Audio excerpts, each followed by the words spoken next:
So welcome to 𝗕𝗕𝗟𝗗 HQ. This is 𝗕𝗕𝗟𝗟 Behind the Build, episode 69. Hey!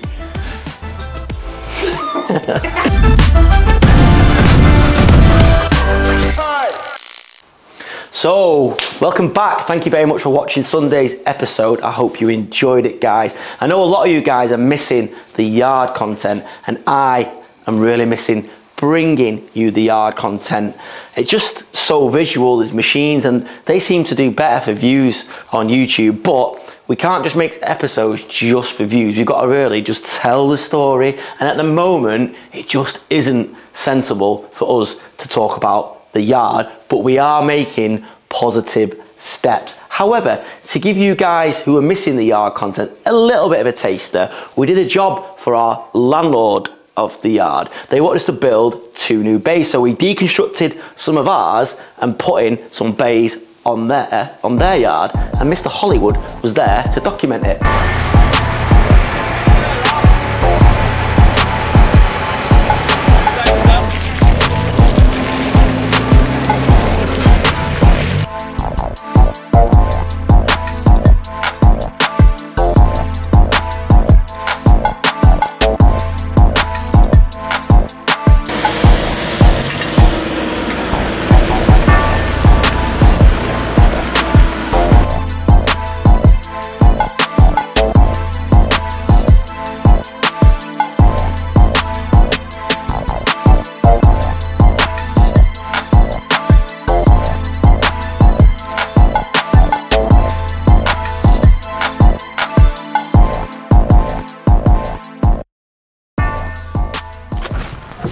So yeah, don't worry, there will be a big update about the yard coming soon, but hopefully that'll help you yard purists. We've got a lot of stuff to show you, and we're still capturing the content, we're just not bringing it until everything is signed, sealed and delivered. With this YouTube thing, I'm learning that you can't, as much as I want to put everything out there, it's just not commercially sensible to do it all the time. But I promise, as soon as we're there on it, we'll be bringing it to you guys. You'll remember the other week, 𝗕𝗨𝗟𝗄𝗟 has been put in charge of a small project just to cut his teeth on the project management side. As you know, he does all our drawings and designs, but he really wants to develop his whole skill set, so we're getting him out on site. We are going to bring you that start to finish of that project when it is finished, but just to give you a little sneak peek, the boys are putting the kitchen in, so we thought we'd bring that to you this week. Have you... Oh yeah, don't get...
So you might have noticed, in tribute to Mr. Riddick, I'm wearing the Emperor garms this week. This is old school actually. It's a bit of dual banding between the property company and obviously 𝗕𝗕𝗟𝗟𝗟.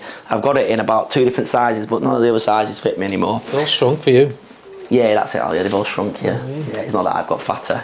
So yeah, Mr. Riddick is up in Manchester. As you know, he comes over once a week, and we've got a busy agenda this week. We need to do some work on some of our websites, which we'll talk about later maybe, and we're also going to discuss a few bits purchase wise, plant wise, stuff that you guys will hopefully find interesting down the line. And Mr. Riddick is obsessed with his new DJI, but it is setting it up again properly. What's it like then? I reckon it's good, and so I don't know much about them, but I'm learning as I go. Chris is jealous now, he's going to get the same one. He's got the Pocket 2 and that's the Pocket 3. I know, it's mega. Which is like a little bit... But the quality, so the stuff that Alex shot in the last episode, Alex is back from his business trip, by the way. We'll maybe talk about that down the line, but it was, how was that? It was good. Yeah. I actually want to speak about it for Sunday's episode. Yeah. Yeah, put a bit of footage on. Yeah, that'd be good, yeah. So we... I took this with me and got a couple little bits, so... Yeah. Just to show behind the scenes. But Alex used that. The bit that he did just shooting himself was on that, and you can just tell the quality of the footage is so much better. Yeah. And the mic as well, it's brilliant. So yeah, I'll be getting that because Hollywood just told me he's away on holiday next week. Doing the vlog yeah, me again. Yeah, to shoot and edit it all by myself. I actually really enjoyed it, to be fair. But yeah, so we'll let you have a look at what a typical day of Alex in Manchester's like. Normally, Lindsay, our property manager, is up, but she's off today because it's her birthday. Happy birthday, Lindsay. And but yeah, we'll bring you into a couple of our meetings. Downstairs, Dale is working on servicing one of our own vans. It's great. Literally now we've got a schedule of all our vans to be serviced. We're getting them in, we send the guys out in another vehicle, or we try and arrange it for when they're on holiday. It gives us complete control of the whole process. So over to you, Dale. Hi guys, so got one of ours in today. Ford Transit Custom, just service. Gonna do all the usual stuff: oil filter, fuel filter, air filter, pollen filter, cabin filter. Yeah, and just give it a check over. One of our lads, he's not said anything's going off with it, so yeah, it's just a general check, make sure all the lights on. It's just had an MOT this, so we should be sound. So I'll get cracking.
So me and Alex are working on the new Preferred Joinery website. When we acquired Preferred Joinery, there was a few areas that we identified definitely needed our urgent attention, but because Preferred was already an established company, it really never was short of work because of the relationship that Mike's built up over 27 years.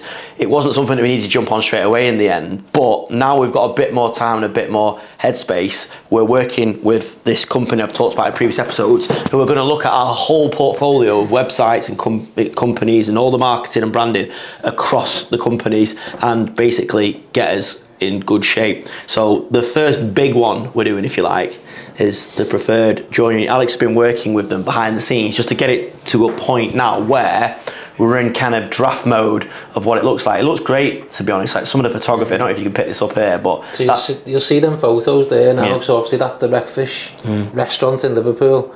So Preferred did that whole build. We've actually done a little bit of YouTube on this as well, early on when we first started YouTube, remember, yeah? So we took it out and showing it. So that whole building there and all the Airbnbs down the side, you done all of that, doors, windows, everything. So this company we were working with, they went out to all the locations that Preferred have done, got photos and content. This is nice as well, look at this video, it's nice, yeah, they've been in the workshop getting close-ups of the lads working, and obviously put it all on the one with, the other one with Devo as well. If you what page is that on? Photos. Photos there. Yeah. Yeah, it's that one there, like again. All they went and got all the close-ups like that, traditional woodworking photos. Because that's the brief that we gave them. With Preferred Joinery, we identified that there's loads of companies out there doing bespoke joinery, but they are all using CNCs and they have got all the equipment, everything is computerized. We want to evolve into that in some capacity, but we don't want to move away from what we think is the strengths of Preferred, which are the handcrafted side, the skill of the people there. So we wanted that to come front and center on the website and all the branding. I think they've done a really good job of that. Yeah, because they changed the logo as well, so you'll see the discs that we've had in the factory and on the van and stuff. That was just a temporary logo that Chris made himself to take us away from the original one. Just to pretty proud of that. Yeah, he's made it's been ditched now. And then when we went and seen these at the meeting, they were like, that logo's, I'm not going to say it. But, no, they were talking about the first logo, they said it was no good. Well, the one that was from like 96. Yeah, they come up with a couple of ideas, and to be fair, I picked another one, but Chris was the one that was drawn to this one. But it's like a door side on, which is decent, and now I've actually grown to like it. It's really clean and simple, and that's the thing. I think with a logo, I think that's the whole thing, is you don't want to overthink it. I just think the simple logos, they're the one. It's like the badge that we've got for every trade. Like Alex prefers just that, the actual clean one, and that's we've got a bit of mix of both. We've got a bit of identity crisis, but I like the badge, but I also like that. But I think if I had a choice, I'd go with the cleaner one because it just says what it is, and it kind of like it's recognisable like most good brands. But yeah, so we're going through this now.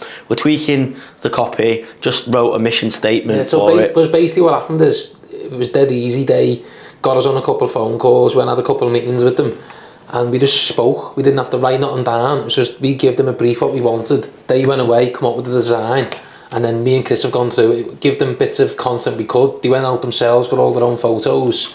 And then now they've come up with the final design, it's ready to go live, but there's a couple of adjustments that we're just going through and just saying what we want to change. And because it's laid out for us like that, it makes it easy for me and Chris, who are busy people, to just look at it and go, change that, change that. If we're having to come up with designs and stuff, it just gets put to the bottom of our list. But something like that's more enjoyable for us to do, isn't it, really? Yeah, it is, really. It's easy, and we'll have this box within half an hour or so, and then we'll be away. But basically, I know putting money into website. Look at Chris's headshot. Look at my headshot, and then look at Chris's.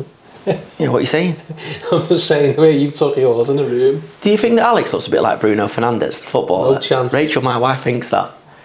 Slightly. I get Diego Jota and Everton. Yeah. Give it to me. I get Gary Neville. Kieran gets Luke Shaw. Oh yeah, he does though. He is fresh kid. Kieran, KTM. McAllister. Yeah. So yeah, like we're putting money into a lot of money at the moment into we've got them on retention basically, but and at a time when really we're not absolutely battered busy like the whole industry, but that is the time you need to put money into your marketing. You could just sit there waiting for the work to come in, or you can put your money where your mouth is and go out and try and win that work. And by investing in this now, also at a time when Alex and I have got that little bit of headspace to try and pump into. There's no way we could do this in the summer, is there? You just won't get near it. So it's nice. We're going to get this starting at Preferred, doing the grab one at the same time, spinning off, which I'll bring to you in a couple of weeks, spinning off the grab side. Then we're going to revisit the Every Trade website, make that like a massive mega site. And then Alex and I have got a little bit of an idea about some kind of education, mentoring, sort of resource, where we can help you guys, because we get requests all the time. So yeah, stay tuned, and as always, we'll bring it to you on the channel. So I'm trying to update our workwear, as you saw in Sunday's episode. Or was it Sunday? It might have been Wednesday's episode. They all just kind of merge into one. But yeah, I sort of ordered some more now. I've basically noticed that we're not good enough on high-vis and stuff like that. The guys are all in safety boots now. I mean, they do anyway, but I notice that sometimes the guys, when they're doing second fix, the joiners will wear trainers, which I just think stupid, because all they're going to do is put their own feet and toes at risk. So I basically put a message out there now, using our project management software. We can message the whole team, and I've just said now that boots are an absolute requirement, and I won't be happy if, I don't like being like this, but I've said I will not be happy if I see anyone wearing trainers on site. It looks unprofessional, but most importantly, it's just not safe. But also, all of our guys get a health and safety pack when they come, and we get them to sign a piece of paper to say that they've had it and they checked it's all brand new. They get gloves, specs, hard hat, high vis, and a first aid kit, an eye wash, everything for their vans. But it's annoying. So many times people just forgetting to put the high vis on. It's because most of our work is in a domestic setting, so they probably think, you know what, we're fine, we don't need to. So I'm going to remove that excuse now, and I'm going to give everyone these high vis jumpers, which, yeah, I know they're not the prettiest. These are not actually got our branding on yet, but there's no excuse, because they will have a jumper. We'll get them 3 jumpers each. We'll get them t-shirts, high vis, everything. So they've got no excuse. Ultimately, A, it looks bad, yeah, but B, most importantly, I want the guys to be safe on site. We want the guys to be safe. We want them to come to work, earn their money, enjoy their job, and go home safely to their families. But one man that doesn't really put himself at risk is Mr. 𝗕𝗏𝗟𝗏, because he's a pen pusher like me. He's actually with one of our subscribers, Chris. He's an avid subscriber, and he always comments on our stuff, and he's come in and he's actually engaged us to design his extension, which is amazing. So he's come in for a bit of a design session after TB has done his initial designs, and hopefully if we win the job, we'll show it on the channel, and it'll be actually an amazing situation. A subscriber, design, build, completion. What a story. Over to 𝗕𝗏𝗟𝗏. So today we are with Chris, a YouTube subscriber who is also looking to have some work done. Correct. So got in touch with the office, went through the info email. I went out to Chris on site, sort of talked through the drawings process with him, and then we ended up going ahead. Yep. And here we are today doing one of our design meetings. Yep. So done the technical measure, sent over an initial design, which wasn't exactly what Chris had in mind. Not quite, but you know, we got there in the end. Yeah, we did. So that's, again, quite a natural part of the process of coming up with a design that isn't 100%, you know, what the client had in mind. But what we can do is, like, once the initial design is drawn up, it's quite easy to change. Like, it was quite quick, wasn't it? Very fast, yeah, in seconds. Coming back to you, yes. Like with a couple of different designs. So this here on screen now is the original design that was sent through. So a little bit more traditional. Yes. Yeah, tying into the original house. So it's a single story extension. What we're going to be doing is just be looking at a bit more space for a open kitchen, dining. A bit of open living. Yeah, yes, exactly, which everyone wants now. Absolutely. A little bit of open living. Yeah. So this is the initial design, like a little bit more traditional. And then what we did, we changed it up to be a little bit more modern. We've gone for a rendered finish. So I sent Chris over 2 different designs. This initial one is rendered finish, flat roof where you can see the actual roof itself, and with a glazed atrium, because a lot of people like that sort of extra volume from the atriums. But personally, Chris, you prefer? Yeah, a little bit the change of the roof style and not the atrium. Yeah, exactly. So we sent over this, and then we sent over a flat roof parapet design. So this is obviously, it looks quite clean externally, built straight up with GRP or a coping stone on top and a piece of flat roof glazing in here. In the internal space, we're keeping basically the kitchen. Correct. Relatively as is, yeah. But what we're going to do is we're going to extend the worktop out. Workspace. Yeah, exactly. So you just got a little bit of extra depth there. We can hide all the drainage and everything within that extra bit of depth, and we can have, you know, an open-ended sort of like shelving to the dining snug side. There's options there. Yeah, 100%. And something we were just talking about then, you know, there's a couple of different options that we can do in terms of the opening. Some people, you know, they don't like a nib sticking out into the room. They're not a massive fan, like, of having the kitchen returning with like quite a big brick pillar or masonry pillar sticking out into the room. But the benefit of having this is having a good bit of stability for the steel to sit on. Yeah. Because we're going to be doing like an opening there, 3 and a bit meters, I think. And also my kitchen cabinets will hide some of the nib. We believe. Exactly, yeah. So within this 3.5, like 3.7 meter opening, we've got good stability on this left-hand side now for keeping the kitchen units in. Yeah. Yeah, which should be good. Yeah, and on the opposite side, we've got a utility / WC with an external saw pipe, which we'd box in internally, keeping a good gap here to the neighbouring side, you know, not to step on the neighbour's toes or anything like that. No. Exactly, but still like gaining quite a lot of space internally for that little snug area. Yes. What sort of finish did you want to go for in here? Did you want like TV? Like? So we're looking at like a small media wall type effect. Right, okay. Nothing massive. Yeah. Tiled floor to match throughout the kitchen. Yeah. And then just to make it clean and fresh and bright. Yeah. And we were going to look at the roof light as well. So why did you wanted to make this a little bit smaller? Did you were saying? Yeah, we wanted to make the roof light a little bit smaller because the garden's south facing. Right. Okay. And having big doors, big bifold doors, I think it would be too hot in the summer. Yeah. And even with blinds and things like that, I just thought if we just make that a little bit smaller, and then, as I say, we spoke about the smart glass also, didn't we? Yes, we certainly did. We could also see if we can incorporate the smart glass through the window and the doors. Yeah, so for anyone who doesn't know, smart glass is basically a pane of glass which is see-through, but at the touch of a button it turns frosted.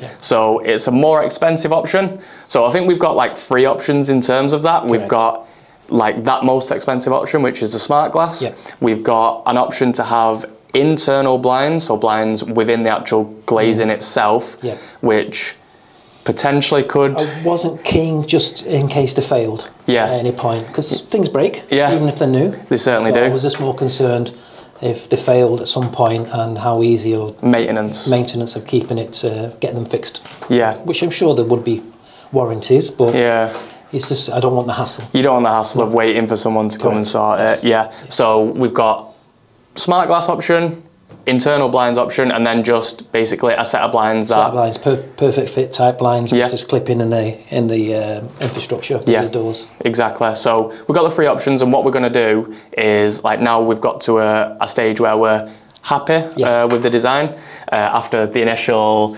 mess up, let's say. Confusion. The initial confusion, let's say on my part.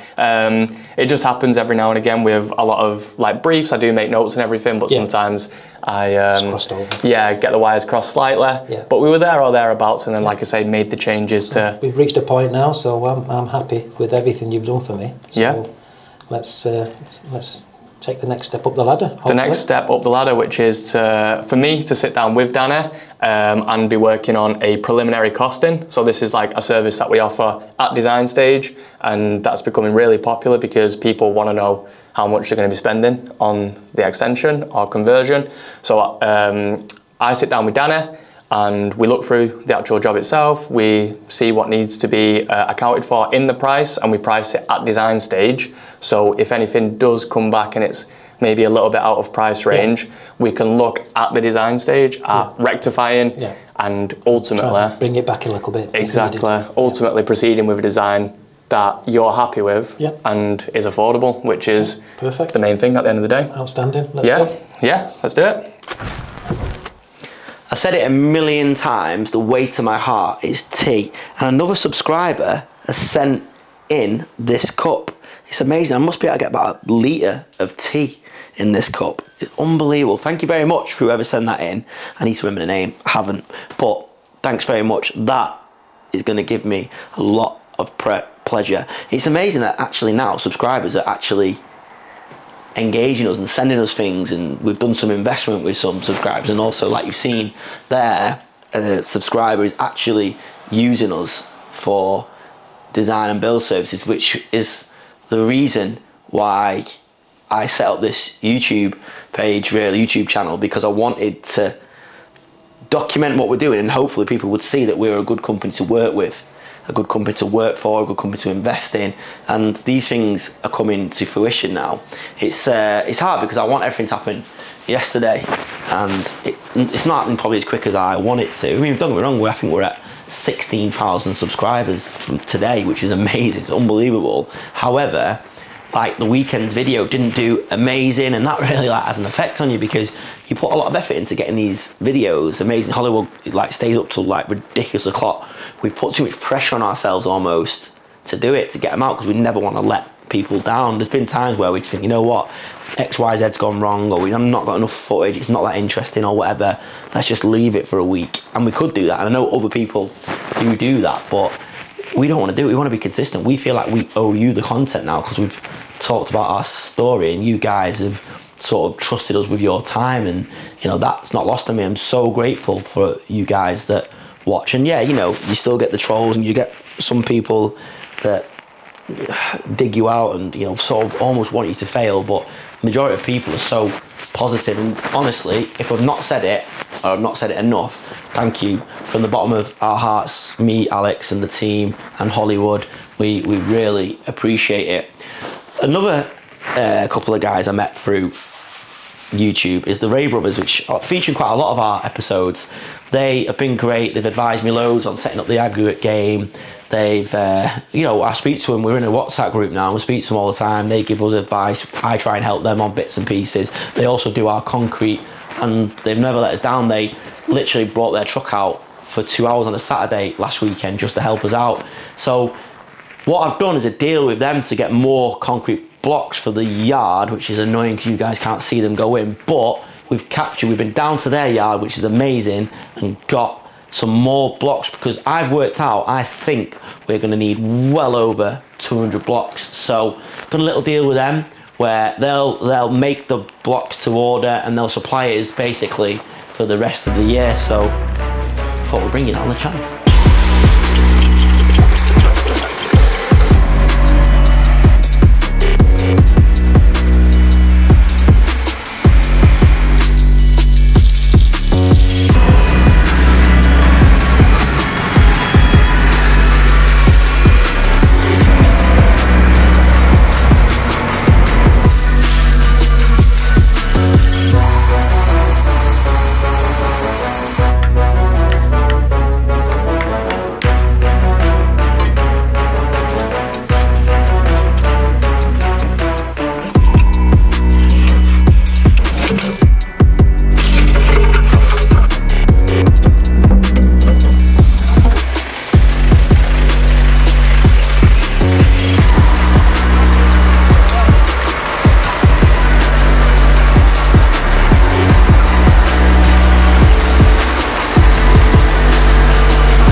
So when Alex and I do sit down, there's a lot that we sort of need to cram in. We do speak on the phone all day, every day and stuff, but it's sometimes when you're face to face, you can have proper chats and make some good ground. And what we're doing here now is going through some job applications for preferred joinery. We're trying to bolster the team up there a little bit because the pipeline is looking good thanks to some of you guys putting orders in. It's been amazing. So, and you'll also notice as well, so when we did a couple of YouTube content there, you'll notice Will, the young lad who's working on the bench, he's now left us. I'll explain probably more about it when I'm in the factory, but he left us to basically go on a different career path, and that's the problem that you have with people who are young. Will was only 21, 22, and you get people in, and a lot of people comment on YouTube saying you need to find a way of keeping this additional skill in the factory and teach it to young people. It's so hard trying to get that right person with the right mentality who wants to stay and wants to learn and not jump ship every time they see something for more money, because money out there now is high for certain jobs, and people look at it and go, I want to go there, I want to go there, and you just jump ship straight away, and trying to retain people is difficult. And that's why when 𝗕𝗨𝗟𝗓 spoke about apprenticeships and stuff, you'll train an apprentice right up to when they leave, and then because they can earn a lot more at that time of being qualified, whether or not they've got the experience or the skill, they've got the qualification, so in theory they could get that money, and they do jump to go and get it. And it's like anything, when you do move and change, you know, your surroundings and your different company that you work for, they don't know you from young or when you started, so they don't know all the mistakes that you made, and then it's like a blank canvas. So some people can then flourish in a new environment, or some can not, and then they end up coming back. But it's been hard. I mean, I'd say on the construction side that I'm at a point now where I almost don't want to recruit, because I'm kind of tired of getting done over earlier, being let down. Yeah.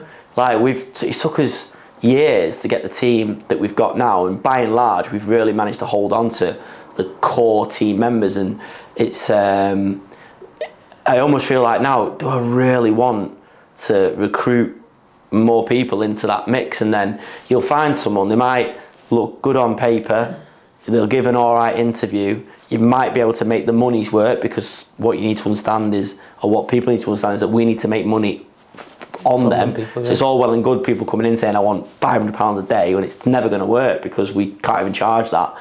So you go past all that and they come and they end up being unreliable, or you know, or the slow or something, and you just feel so deflated because you put all the effort, time and money into recruiting them.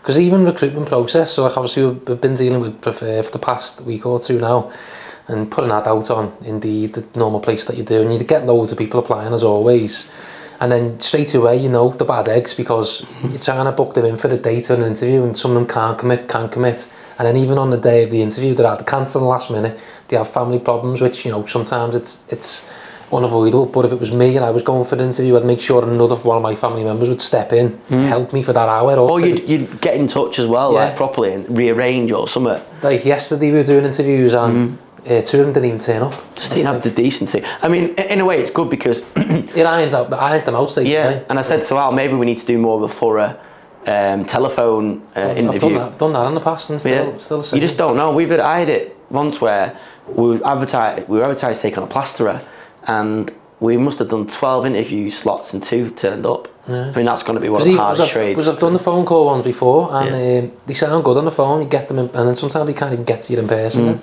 Because sometimes I think, right, if someone seems too good to be true, they usually are, because generally speaking, people that are available, there's a reason. Sometimes you get lucky, like we have got lucky with our guys, the ones that are here. It is all about timing. Timing, yeah. But we've, like, people come to me and I think, why are you available? Because if you're good, you're working for either yourself or somebody else. So it's like, what I find sometimes is if you can recruit in like January. Yeah, or the best recruitment is when a firm has gone bust or something. Yeah, which we've done, we've picked people up. That's the best recruitment. So like, you know, like, we've had people working for us that the company they work for went bump. And as soon as I heard, I reached out to them straight away. And I also ask about and try and sort of, not poach people, but yeah, poach them, because if they're good, I want them working for us, and you can speak to them and not necessarily just offer money, but offer a better all-round package. People don't always just want the money, they want security, to feel valued, to work on interesting stuff.